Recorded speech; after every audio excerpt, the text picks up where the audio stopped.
Oh, wow. Hello. Oh, hi. And welcome to The Cup, the Currently Unnamed Podcast, where we put the tea in reality. And you can always come to us first to quench your thirst. I'm Logan Murphy. I say something gay. Gay, we're drinking crack tea. What else is new? But I found my favorite cup, so we're using that today. It's very Lovely. great. I started covering it in Dutch Bros stickers. If you know, you know.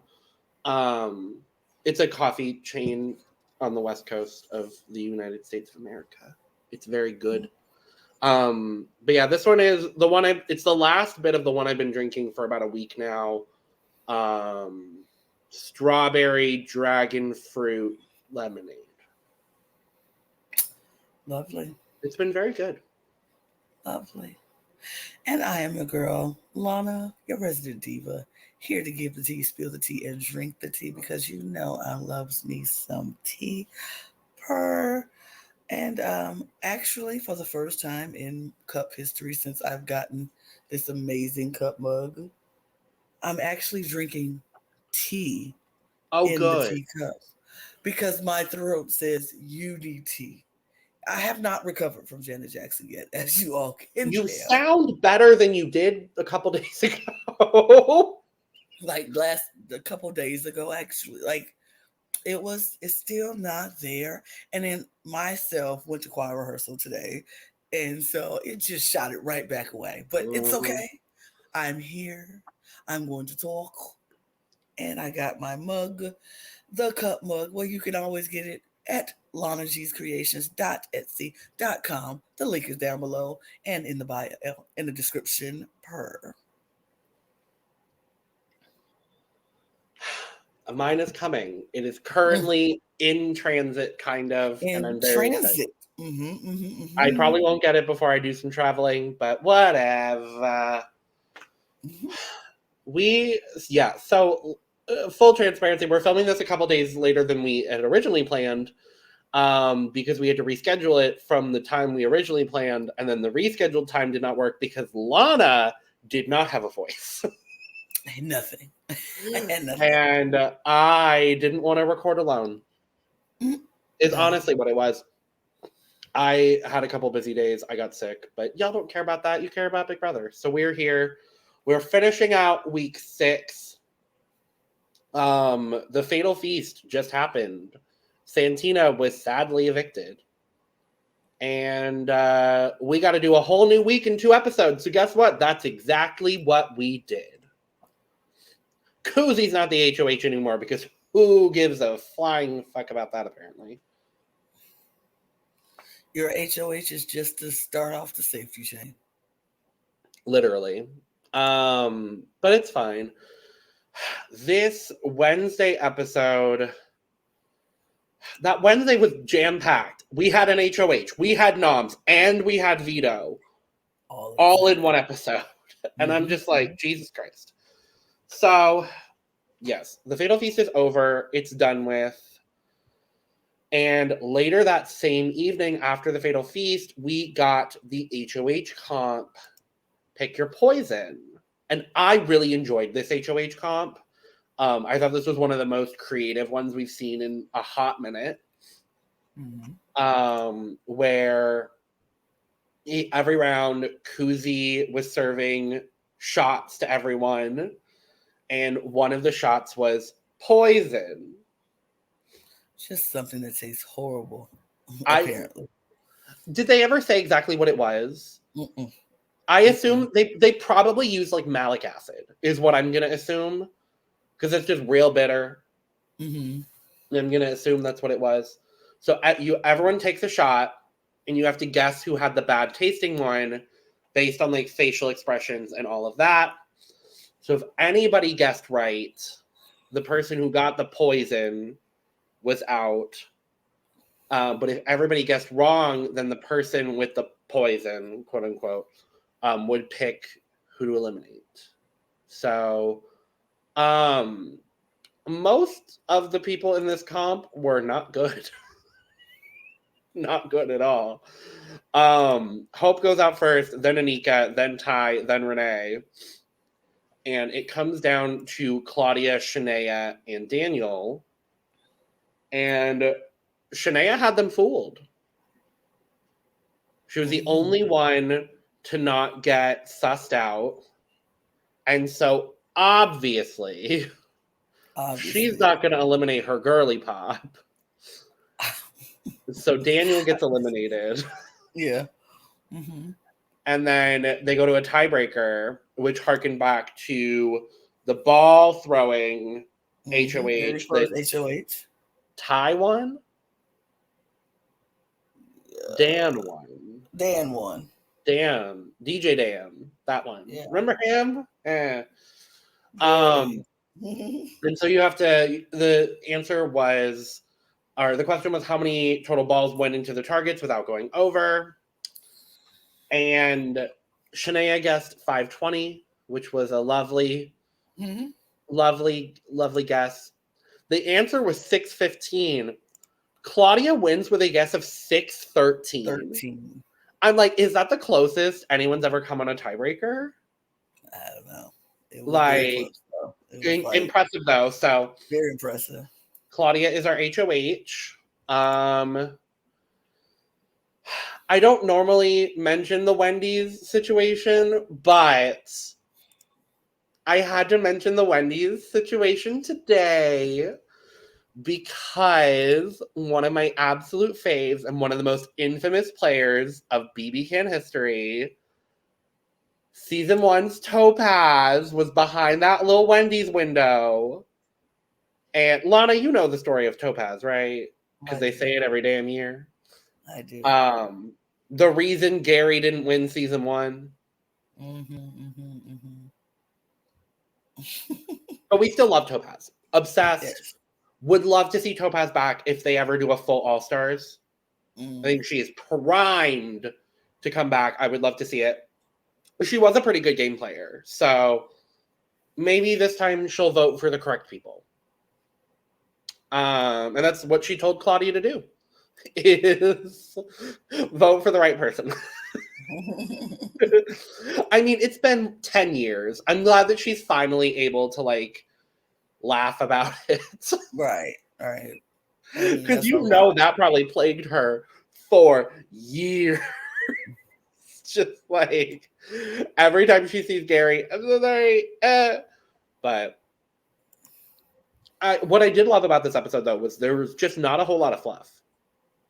No, because they had no time. It was literally, we have to do everything. Boom, boom, boom. So we go straight to noms. And Claudia puts up Hope and Tie. Gag. Love it. Big fan of this move. Mostly on the tie part, but big fan of this move. So they're nominated. We get veto picks, which were obviously Hope and Tie. Plus Anika, Shania, and then Claudia got house guest choice. And to nobody's surprise, picked Renee. So, is she going to come dead last again? Spoiler. Yes. She does. She does. This veto was interesting too. Double Dutch was the name. So you had 9 balls and you had 2 ropes and you had to use the ropes and perch each ball on like a post. It was simple, but one of those vetoes that like you can mess up. Very similar to the candle thing during the Fatal Feast. It's like one of those, and I really enjoy those comps. I think those are comps that like I would be good at, honestly. But yeah, so it comes down to pretty much Hope and Tie. Nobody else is really doing all that well. Anika was doing really good, actually. Anika, I would say probably her best comp performance. Sure. Performance, yes, thank you. Her best comp performance so far, for sure. But yeah, it ultimately comes down to Hope and Tie. Guess what, Lana? Ty won another veto.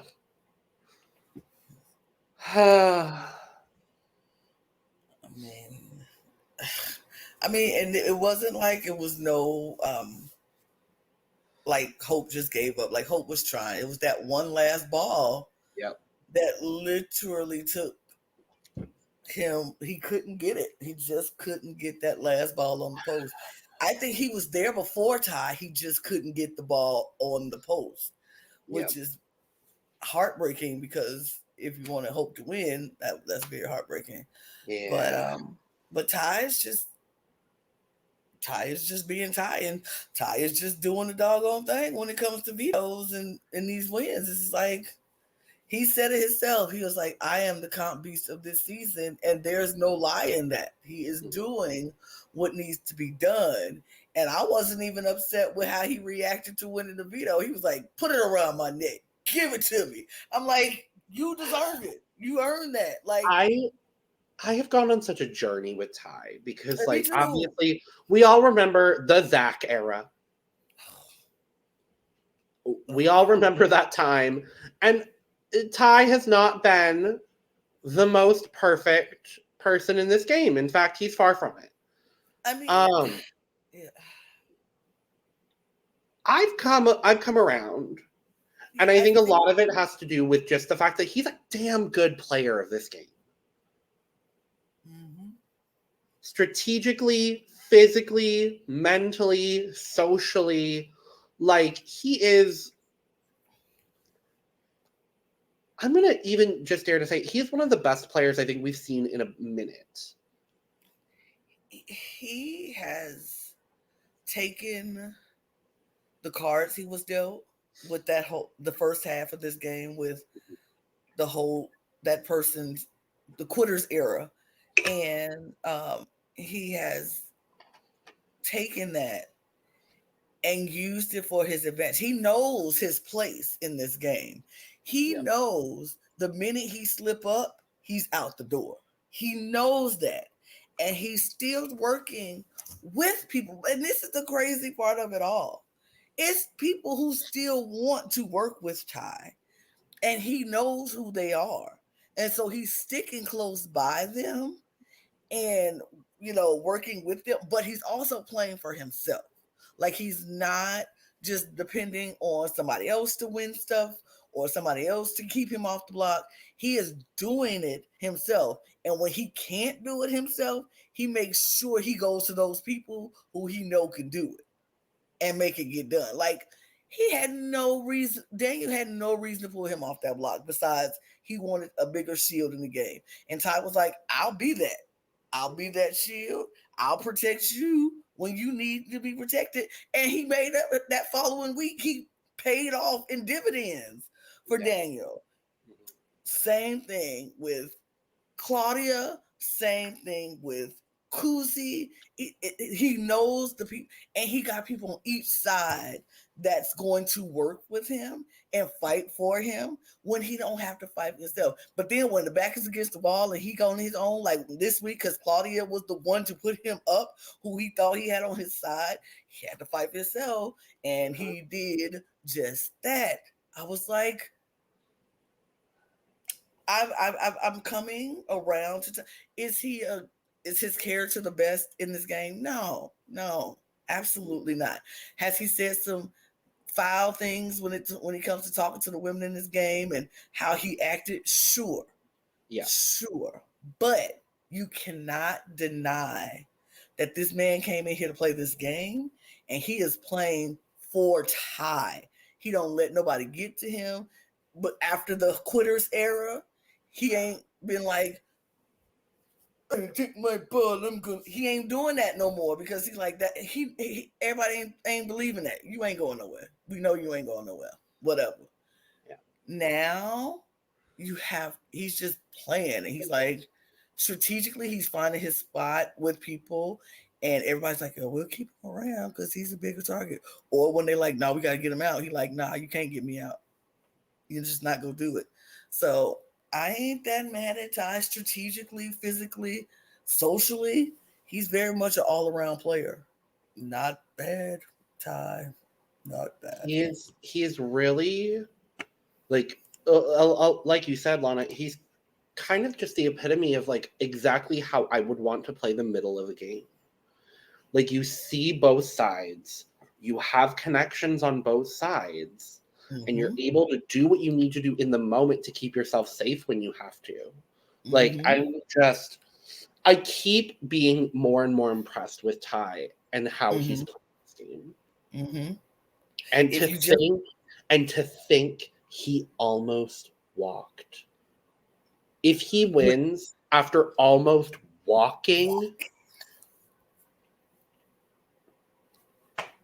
you like, can't. It's just like you can't. He realized while he was sitting in that diary room with that fool, like, you know what? If I walk, I wasted my time coming here. And it was a waste of time. It was a waste of Canada's time. It was a waste of Big Brother's time. It was a waste of my time, my family's sacrifice. It was a waste. And he yeah, did not come here to waste time. yeah, And I don't blame him because, like, and he's emotionally so detached when he needs to be. I love it because you have to be in this game. Everything can't be personal. yeah, Everything can't be so serious where you like, "Ugh, ugh." When have we seen Ty break down and cry in this game? never. And we not Yeah. unless he wins because he had a I don't goal. even know if then. I think his immediate reaction is just going to be like, fuck yeah. Like, that's going to be the emotion and not. I'm sure he gonna be like, his goal. No, I think he might break down because like I completed the goal that I came here to do. He set a goal to win this game. Yeah. I think more so we might see that if he wins the final part of the final HOH. Yeah, I think that's the moment yeah. When he say where I he's got to gonna, final two. yeah. You right. Because at this You point, right. put him against anyone, he wins. He beats anybody. The only person he had a issue with beating was Kuzi. Well, spoiler. I mean, it was Kuzi. It's Kuzi. Kuzi is the Yeah. only person him sitting next to, I think he would have a problem with. But sit him next to anybody else left in that house, he wins. Yeah. He should. Hmm. Like he should. If they don't take him out before. So, yeah, so that's Wednesday's episode. We jump into Thursday, and the show decided it was really interesting. I don't know how much you were keeping up on like digital daily things during that week, Mhm. Lana. So Claudia obviously has to name a renom. Ty's going to take himself down. And she ends up putting up Kuzi, which on the show, there's kind of this like tense conversation between Claudia and Kuzi about this. But in reality, if you look at the digital dailies, Kuzi wanted to go up on the block. Yeah, yeah. Like Kuzi was basically volunteering in a very Hope-like manner, was volunteering to go on the block against Hope. Because at this point, we know it's going to be one of the crown. So she was like that. Claudia also had conversations with some people and like kind of said like Anika's already been on the block. I don't want to put up Anika because she's already done it, which we all forgot Anika had gone up week 1. I forgot that so much. Lana straight up forgot that Anika had I been on the block literally already. I did. So it was between Daniel and Kuzi, and Claudia's reasoning was that Daniel gave safety to Shania during the Fatal Feast, which is what gave Claudia safety. So that was kind of like that, plus Kuzi volunteering herself was kind of how Kuzi ended up on the block. But I mean, there's not much else to talk about. Hope knew he was going. He tried. He tried Did to turn. he? I mean, a little bit. I saw him talking to Anika and Daniel, and he spilled some tea about Kuzi in the conversations with Anika and Daniel, which is why I think this week happened. Why it happened because of Hope spilling some tea, but also Hope was spilling some tea to Kuzi about Anika and Daniel on his way out as well. I was like, Hope just said, let me plant that seed before I go. I wish this is the Hope that we had seen throughout the whole season. Like, I just, Yeah. we'll get there in a second. But we do have a jury segment. Ooh, jury segment. First one of the season. Dan is there. They got him DJ equipment, and for that I say BBCAN, good for you. I love that. But DJ Dan is there. Jonathan joins him, and the moment of the episode. No, there's several moments of this episode because this was actually a really good eviction episode. The first moment of the episode is midweek. Santina walks in, and Jonathan is just.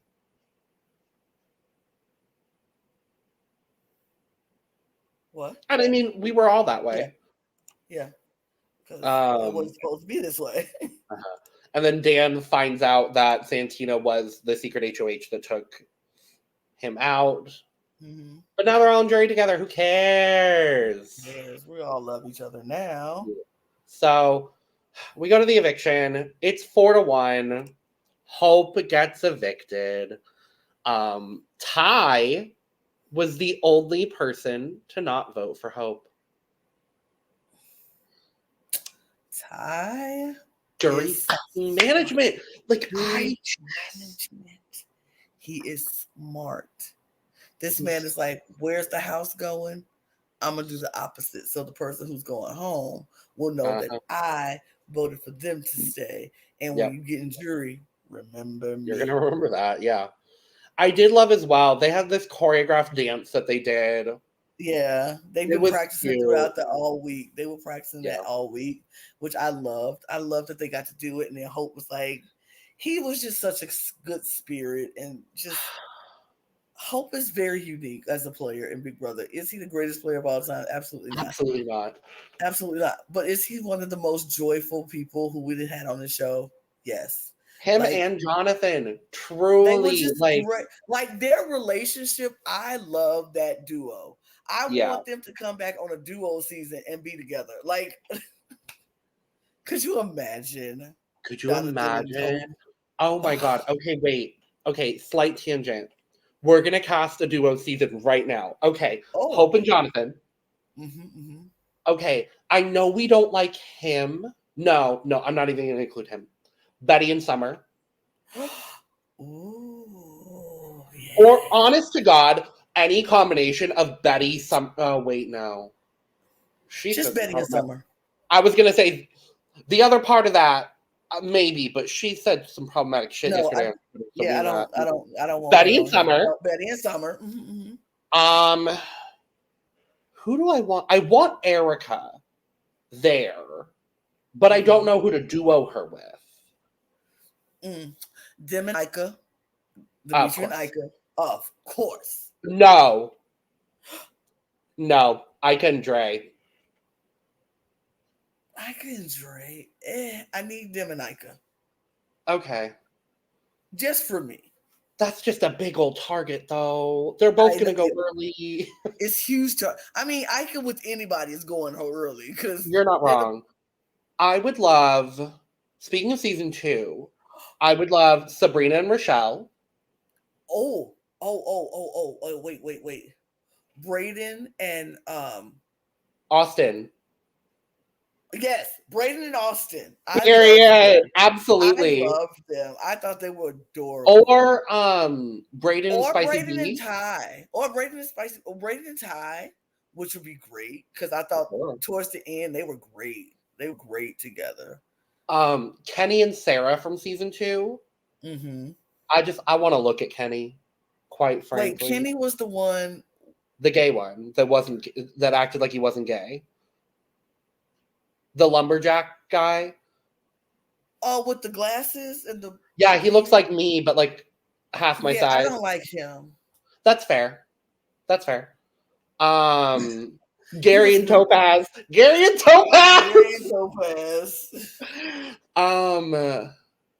Oh, well, I mean, if we're gonna include winners, Sarah and Brittany. Okay. I love them. Duo, queens. Look, Kevin and Betty. No, because we already had Betty and Summer. No, Betty and Summer, Kevin and Helena. Because I would like to see Kevin and Helena. Helena. Okay, yeah, okay. That makes sense. Mm-hmm. Dre and William. Yes. Now, Drea and William, I like them together. If not Gary and Topaz, Gary and Cassandra. Mm-hmm. Mm-hmm. Or Cassandra and Joel. That would be fun. Or Cassandra and Tim. You know what? Bring Tim back. What about Karen and Kevin? Kevin Martin. Kevin Robert Martin. I would pay so much money to see Karen back on Big Brother Canada. I don't think you understand the level of obsession I have with that woman, especially after she played Sequester. Yes, that is especially like I loved her on Big Brother, but I loved her even more watching her play Sequester. I was like, Aaron. If not Gary and Topaz or Gary and Cassandra, Gary and Liza, because they fought all the time on season 1. That would be fun. And Liza, give me Liza back on the season. Oh, such a bitch. I love her. Okay. Like, what seasons have we not touched on? Who was okay? I love, and I wish she would get another shot. Angie from BBCAN 8. I adore her, but I don't know who to pair her with. Either. I don't remember most of the people from that season. Yeah, me either. Angie and someone. Yeah. Someone. Angie and anybody. Not anybody. Someone. Jamar and Minley. Jamar and Minley. They would never. Jamar cannot stand that woman. And she can't stand him. No. But that would be so entertaining. Okay, anyway. We have an HOH to talk about because they did the HOH. So that was lovely. So it was before or after. Good old before and after. Before or after. It was pretty close. It was pretty close. Shania was up there. Daniel did really well. Kuzi did really well. Ty did pretty well. But there's one person. Renee wins the HOH. Gag. Good for you, gal. Good for you, gal. Good for my God. Because everybody was like, you can't win nothing. She can't win nothing. And she won an HOH. I'm happy for her. So does that mean at this point the only person who's not won a comp is Anika? Yeah. Or has Claudia? Yes, Claudia's been HOH. She was just HOH, honey. That is a true fact that I just forgot about. I literally just replaced her name in this exact banner with Renee. So yeah, Anika currently the only person who has not won anything. Yep. I hope she does. Sure. I don't think she will. I don't. Watch her pull a Paris. Right. Watch her win stuff on the way out. Right. Watch her win one comp and win the season. I wouldn't be all that mad if Anika won because I like her. Okay, so I don't want to jump into further weeks that we've seen. My like for Anika is starting to wane a little bit. I tend to agree with you. It's just waning a little bit. I mean, it's just I liked her. Like she was one of the people I liked at the beginning of the season. I was like, I like this girl. She's new. She doesn't really know the game, but she's learning and she's picking up fast. Look how far she made it. Look at her. Look at her go. But this past week, and we'll dive into it in our next episode. Another time. On the next week 7. Yeah, on the next podcast we'll talk about it. But just know, my feelings for her are waning a little bit, and my stand card for Dan is still strong. But I sat it down for a second. It was like, let me think about this. But I picked it back up and I put it back into my in this special place of care because I do still stand Dancy. I will always stand Dancy. But choices is all I will say. Choices. And we will dive into it. But before we do that, in our next episode that we're not filming right after this one, because spoiler, the double just happened. We have yet to watch the double. So right. Yeah.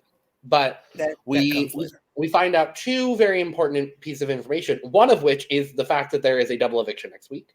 The only one of the season. I'm going to assume there was a double or a triple planned, but 3 walks kind of mitigates all of that. We also find out that the finale is only, at this point, 2 weeks away for us in real time here, with the finale being on May 11th. That's a special day, isn't it? That's a busy fucking day for me. That's a day. I wish it was the day prior because A, I will not be traveling as much, and B, it is my birthday. So that would have been real fun. The fun fact, the BBCAN 8 finale was supposed to be on my birthday. And then it never happened. But I think there's been a finale on my birthday. I think it was before I started watching BBCAN. But it's usually somewhere around my birthday, which I love. We officially know it will be a 69-day season. Finale will be on May 11th. I'm going to do my best. I would like us to do a live finale after we watch the finale on that day. Because I'm going to be real with y'all. What? I won't be able to watch it to the day after. Because I don't have the whole VPN thing. We will make it work. I'm just saying, if we don't film it on that day, I'm not going to be able to film it until the following Tuesday. We will. So it's like that day or Tuesday. We will get it done. I promise. I have complete faith. So as of this moment, we will be live after the BBCAN 11 finale, where Ty is probably going to win. Let's just be honest at this point. It's probably going to be. But we'll be back with week 7 the day after this is posted, quite frankly, because we're filming it tomorrow. So, so make sure to subscribe, like, share, do all the things. You know the things. You're on YouTube. Do them. Get some merch. Follow us. Boom. Cheers. Cheers, guys. Cheers. Bye. Someone's always watching. It's always watching. And usually it's Aristocats. It's always Aristocats. And she can watch me as much as she wants. Also, she looked great. She always